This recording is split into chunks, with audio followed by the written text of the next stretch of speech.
A life without Christ is a life without an essence. Hello, my name is Marc Renan, and this is my personal testimony. Year back 2015, when there was a missionary who had shared me about Jesus Christ and the salvation brought by His name. From that time on, I actively engaged myself to any Christian services and accepted Jesus Christ as my Lord and Savior. But everything altered when I started to withdraw from my faith because of unanswered questions about Christianity. I relegate from the concept of Christianity because of misconceptions and vague understanding about salvation.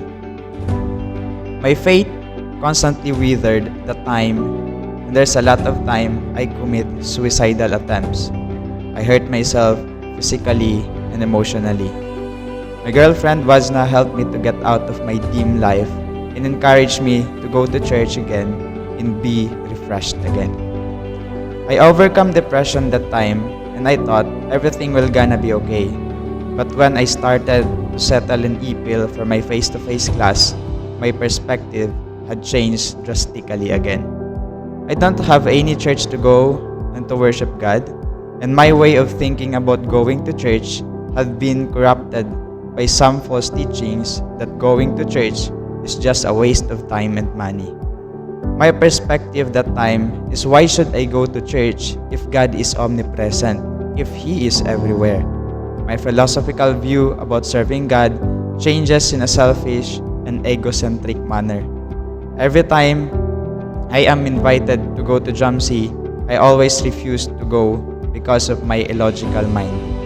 Not until I had a problem with my studies financially, I prayed to God and asked Him, Lord, what should I do in order for you to grant me my prayers to solve my problems with my studies? Then that's the time I go to Jamsi and was introduced to Pastor Glenn. I was so blessed when I and Pastor Glenn had our first conversation on lesson about salvation and what is the correct principle about salvation. Before, I don't believe in eternal security. That is why every time I made a mistake, I am entangled in guilt and shame that causes my spiritual esteem to be deprived and lost my eagerness to serve and seek God. But now, I understand that my salvation and everyone's salvation who believe that Jesus Christ is Lord and the only Savior is eternal, that no one can snatch me out from God's hand. Once again, I am Marc Renan, saved by His grace.